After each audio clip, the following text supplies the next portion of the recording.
Good evening, viewers. Thanks indeed for joining us in this edition of the Primetime Newscast on Equinox Television.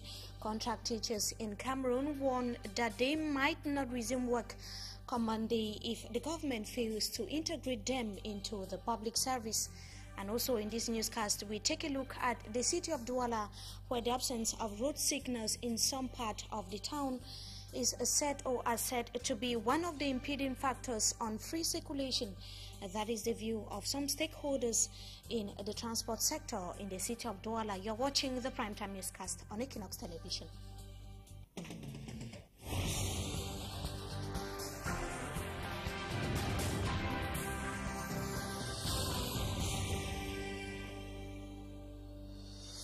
Viewers, thanks indeed for joining us once again in this edition of the Primetime Newscast on Equinox Television. We begin right away here in the economic capital Douala, where the 2-year-old baby that was declared missing in Bonaberry a few weeks ago here in the economic capital Douala has been found.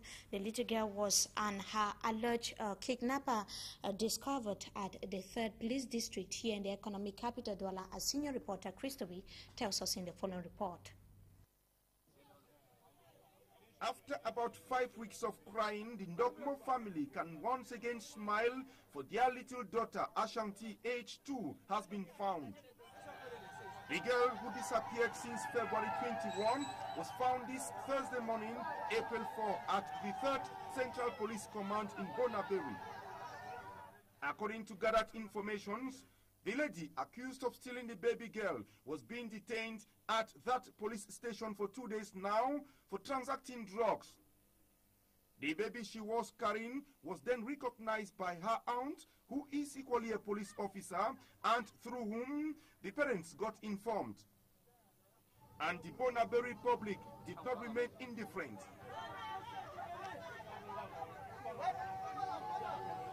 The Ndokmo family, after a brief consultation at the local hospital, returned home to the greatest happiness of a crowd of neighbors waiting and cheering them up.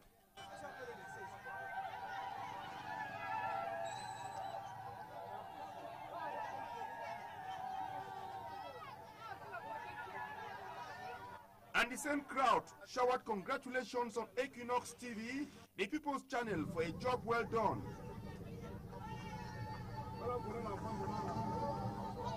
Little Ashanti's parent could then remember, as if in a dream, all the long tale, and would in the nearest future recount it, beginning with once upon a time. Now we take you to Bamenda Northwest region of the country, where security forces are currently detaining 4 alleged hoodlums after they were caught duping some local residents. The commander of the Battalion Intervention Rapide in that part of Cameroon used the incident to caution the population on to be more vigilant and more careful when boarding township taxis in the town of Bamenda. Details with our Bamenda-based correspondent from Kenneth and Jenny Edmond. The element of the Rapid Intervention Battalion B in Bamenda, the Northwest region, have arrested 4 men involved in feminism. The arrest took place recently at the neighborhood of Gomham quarters in this old and abandoned building as their temple, a story which could be better explained by the victims. Yes, I've been doing it. I've done it sometimes. I left it. It is just this week that I started it again. It was due to some type of family problem that I had, that they never had money to solve them. I was brought here by the B, Bamenda Airport, because we were attempting to dupe a lady. An ongoing habit which the taxi driver of this taxi explained. So as I was driving that taxi, it told me what to do. She said I should carry passengers. So we started the story. It was a story about money. We decided to go and share this money. We say the money, we cannot share it without verifying whether it's a good money. So as we went for verification, bees came and collected us at Ngomagam. I was having 56,000. The other woman that we carry was having 75. As we were, the 4 of us, he told us to go back and look for 20,000. Then we'll buy a white pieces cloth for 3,000 and 1 egg. Reacting Towards this action, the commandant of the Rapid Intervention Battalion, Colonel Ayukeba Benedict Echu, now gives an advice to travelers in and out of the Northwest region. So we want to make our people to be very, very aware when they're in taxis. They should not have confidence in people that they don't know. When they start hearing such stories, they should just alight out of the taxi and back away. And we're calling on interurban transporters to accreditate the taxi drivers who can come into their bus stations and collect passengers. Now back to the central region of the country, the Special Criminal Court has adjourned to April 17th the case pitting Chief Ephraim Inoni, Jean-Marie Tangana Mubara, and Otele Samba against the state of Cameroon over the embezzlement of state funds in the award of contract for the leasing of the Kame aircraft. The court is through with the first count charge against him and is expected to begin the second count of charges during the next hearing. On April 17th, that is during the next hearing of the case, the Director General of Public Contract Regulatory Board is due to explain the procedure in the award of the said agree contract that was signed between Chief Ephraim Inoni and the Kame Aircraft Company. We shall be telling you more on that in our subsequent newscasts. Meanwhile, we take you now to Buea Southwest region of the country, where the 12 students union leaders of the University of Buea, accused of disturbing the smooth functioning of lectures on the campus of the said institution, were in court before judges of the Buea Court of First Instance today, and today's court session was being adjourned to May 2nd following the absence of one of the prosecuting witnesses, that was the Vice Chancellor of the University of Buea, Professor Nalo Valyonga. We shall be telling you more on that as well in our subsequent newscast. Now back to the central region of the country, the PTA contract teachers in Cameroon, like we announced in the headlines, are threatening to boycott classes when schools resume next week, Monday, and they are demanding their enrollment into the Cameroonian public service. The media intentions known today during a press briefing they granted journalists in the central region of Cameroon. Now, stakeholders in the public sector have decried the absence of road signs before the Vuri Bridge and other parts of the city of Douala. They complain that it is an obstacle to free circulation in the town of Douala, as Jonathan Babila tells us in the following report. This is the entrance to the bridge over River Wuri in Douala, littoral region of Cameroon. Not even a single road sign can be seen on the roadsides before the bridge. According to Jose Nkoklum, Director General of a driving school in Douala, there is supposed to be a permanent signboard at the entrance to the bridge indicating danger. He adds that road signs prohibiting drivers from overtaking on the bridge and limiting speed to maximum 30 kilometers per hour are equally supposed to be planted along the roadside before the bridge. He also emphasized on the importance of road signs to indicate the presence of speed brakes, and that speed brakes must not be higher than 30 centimeters like those at Nouvelle Route Bissengue in Douala. This is because when they are higher than 30 centimeters, coupled with the absence of road signs, they become stumbling blocks to the smooth circulation of vehicles and motorbikes and can lead to accidents. Now, some accountants in the southwest region of the country came together to seek ways of a better understanding of the budgetary and accounting reforms, and it recently took place in a one-day seminar where it was disclosed that the 2013 finance law has witnessed some innovations. Abuja-based correspondent Derek Jato has the details of the report. Nomenclature is the basic chart of accounts used as a fundamental instrument by accountants for the recording of operations of a given year. These lists of accounts are revised each year based on the legal innovations that are found in the finance law. In a one-day seminar on the harmonized budgetary and accounting nomenclature for 2013, the Southwest Paymaster General, Mr. Ayuk Peter, outline what the public accountant of the region will be schooled on in this seminar. So here today we are going to look at the nomenclature proper. We are going to look at the finance law and its own innovations, finance law 2013, and then we are going to look particular note on the execution of the budget of 2013.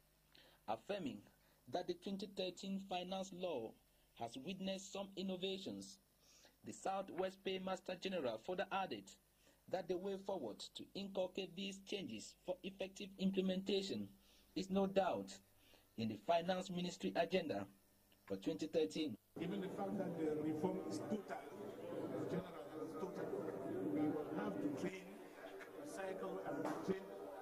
That is why we have this seminar. We shall have quarterly meetings of coordination of our activities for assessment, evaluation on the spot, and then we can also have working sessions.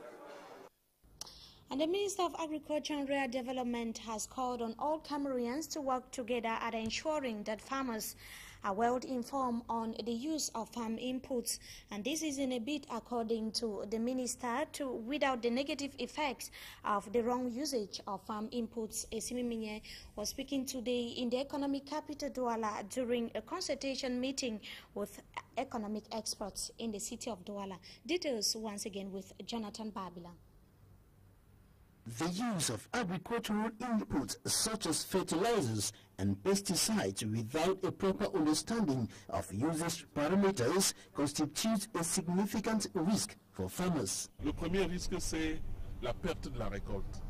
Si vous prenez un engrais qui est mal dosé et vous mettez ça sur votre maïs, par exemple, le maïs ne va pas produire selon les performances attendues. Some of the farm inputs imported into the country are of poor or doubtful quality, and some farmers purchase such products and use them in their crops, thus putting the consumer at risk. Il y a la contrebande des produits qui sont des vrais produits qu'on importe parce qu'on ne veut pas payer les droits de douane. Et il y a la contrebande des produits qui sont frelatés et qui font courir un risque sanitaire pour les populations. Cameroon's Minister of Agriculture and Rural Development, Esimiminye, believes that educating the population is the solution to the risk that goes with using contraband farm inputs. Comme nous ne pouvons pas contrôler toutes les entrées aux frontières, il faudrait au moins que nous puissions mieux informer le public sur le risque et sur la qualité des produits qui sont utilisés, par exemple, comme pesticides pour traiter les plantations. S'assurer qu'on leur donne l'information suffisante pour qu'ils puissent reconnaître les bons produits, les produits irréguliers. Minister Esimiminye lays emphasis on the point that it is not the duty of the ministry alone because it does not have enough personnel or law enforcement officers to monitor the activities of every supplier. Jonathan Babila ending the report, and that does it for this segment of the news. Talking Point is up next.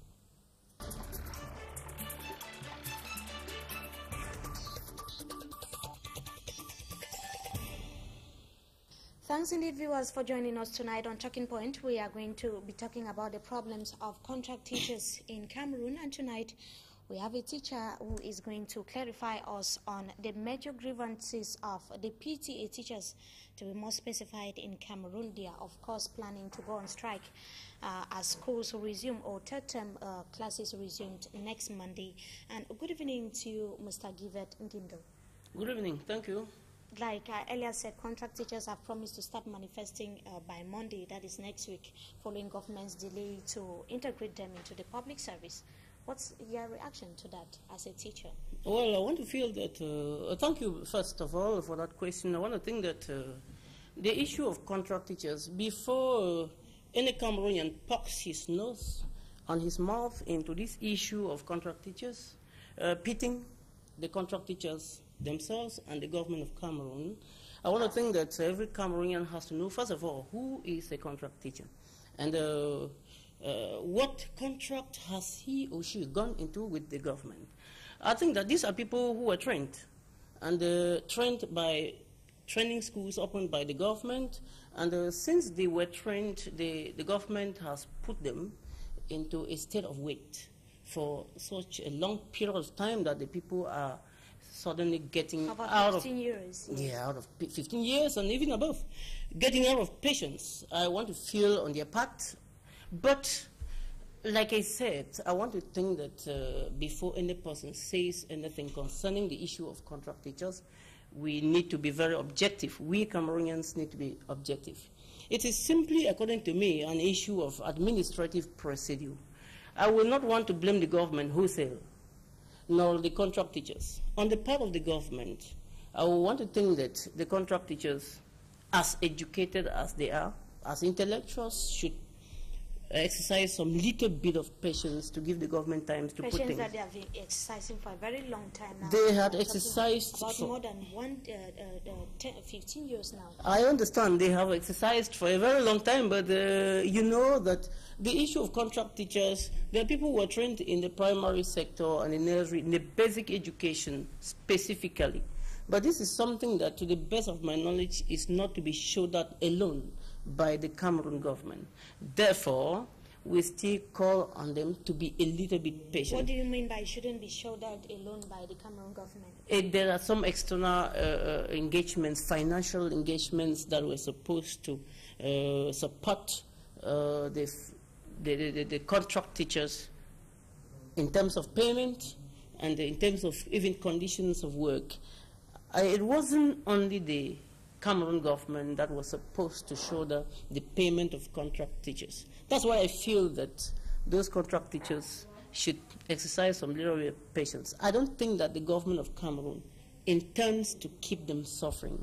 If you look at other teachers of the secondary sector, when they graduate, they're immediately sent to the field to start working. It is because the way their own contract was arranged. That is why I think... So what is peculiar about their own contract, if I may ask? The peculiarity is at the level where they are not directly out of training sent to the public service.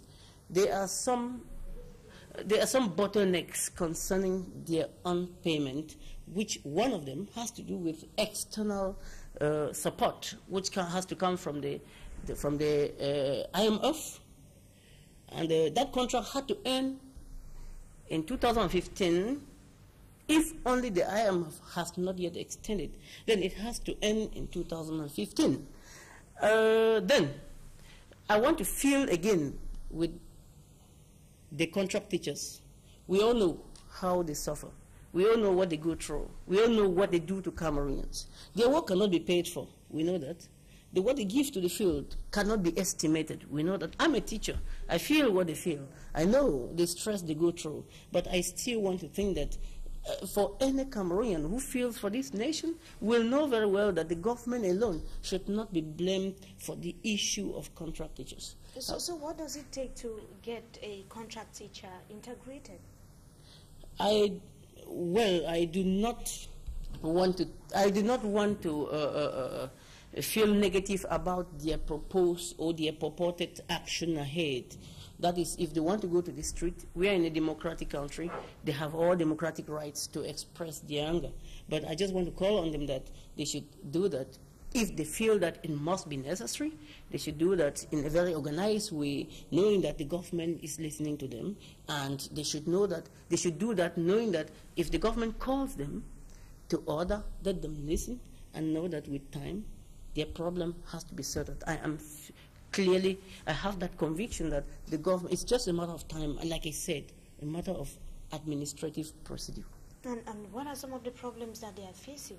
They face so many problems, particularly those that are not situated in urban areas. Firstly, those that are in rural areas face the problem of transport. They are hidden, you know. There is that conception here in Cameroon that civil servants who are posted to areas that are not very accessible have that tendency of running away. And sometimes passing through the government, passing through people inside the government in the ministries. Let me be very clear about that. It's our government. They are our people. We have to be very clear about that. But then, if I must situate clearly the problems that those contract teachers face, some of them who live in urban areas face house rentage. They don't have the means to pay house rent. They don't have the means. They are family heads. Whether man or woman, they are family heads. Those people need money. to feed. They need money to medicate. They need money to parents. They need money for so. I can't count them.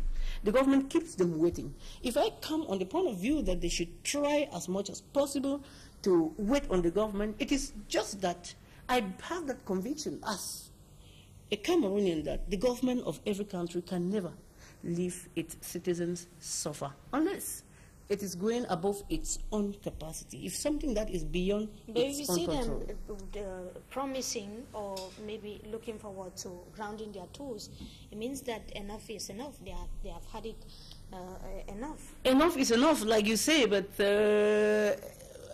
what will it profit if we go destroying? It wouldn't profit anything.